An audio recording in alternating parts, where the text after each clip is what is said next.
Peace and blessings. Welcome back. I'm Jovhannah Tisdale, the Sacred Wellness Alchemist, formerly known as the Spiritual Love Healer.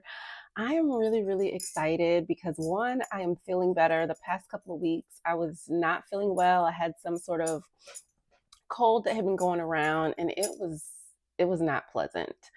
Um, but yeah, so I'm feeling better physically. I am just really grateful. Lots of beautiful, positive things have been happening in my life. And I feel like 2024, because it is a karmic year, the number 8, right? It represents cycles, endings, beginnings. Um, a lot of things in my own life have been stripped away. There's also been like these deep reflective periods where I'm like going inwards and looking at myself, like trying to get clear on who is it that I desire to become. That's what a lot of this year has been for me and for a lot of other people. There's a lot of restructuring that is happening on a macro level and on a micro level. So, just revisiting my own needs mentally, spiritually, financially, physically, emotionally, in all the ways that has been a huge theme this year. And for me personally, this is a year of self mastery, self reliance, self guidance, really owning my power, my gifts, my guidance, also for myself. And it's just really beautiful how all of that is unfolding. I have a lot of things that I'm working on that I want to share, that I want to do.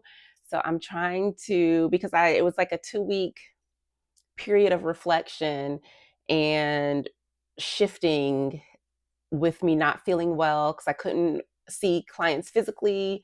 So that gave me a lot of time to think, to journal, to restructure things, to just take this big look at my life. And so I have a lot in store and planned. This is the first time that I have been able to sit down and record because I literally could not talk without coughing or sounding horrible.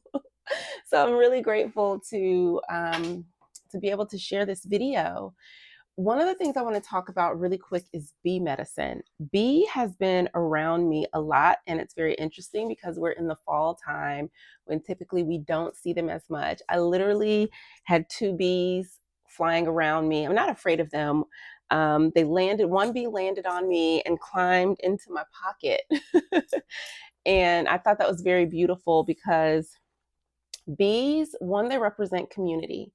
And I'm looking, this is one of my favorite books. This is the Pocket Guide to Spirit Animals by Stephen Farmer. This stays out on my desk at all times. It's something that I probably reference almost daily to look at the messages I'm receiving from visitors. I see deer and hawks almost every single day. And so I know deer energy has been with me since I was a child, so that I'm very familiar with.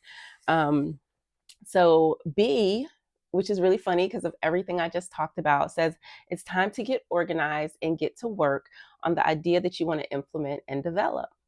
Approach your projects with commitment, diligence, and dedication, and you'll succeed beyond your wildest expectations. So B is saying it's time to work.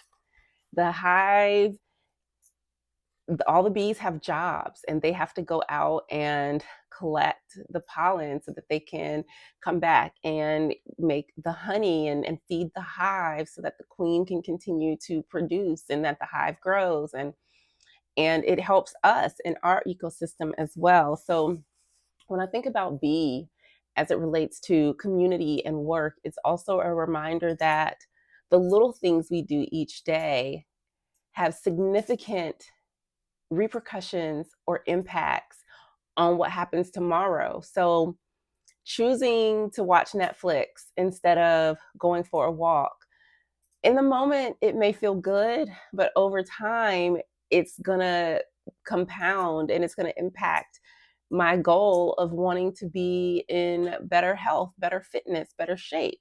So, like thinking about things on a smaller scale. And I'm going to talk about fitness a lot more because this is something that I've been working on. It's something that I've experienced challenges with. And a lot of the times when I'm seeing people who maybe are further along in their fitness journey, it's almost like this will just do it mindset. And sometimes for people like myself or people who have experienced trauma or feel disconnected from their bodies, there's a different approach that is needed. And so that's something that I have been working on and through over the past couple years. It's been a while.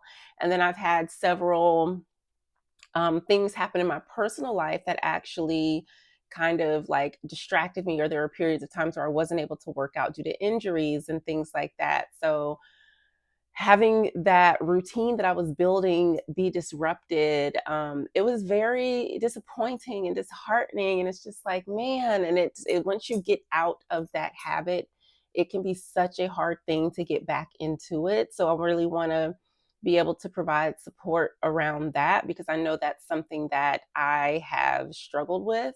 And I haven't seen a lot of like support or information around that. So, um, yeah, okay. So let me finish with B, and then it says like involve several others in a cooperative and life affirming venture, one in which everyone who participates will benefit, and if possible, one that involves the entire community. So again, that ties in the community. Sometimes the things that we're working on, we need support with. And even with, my business, there's these different aspects that I'm thinking of and looking at, and wanting to not only just be able to provide for my family, but really wanting to build out what I'm doing as a family venture, because it is something that's going to not only change my life and the life of my family members now, but for generations to come.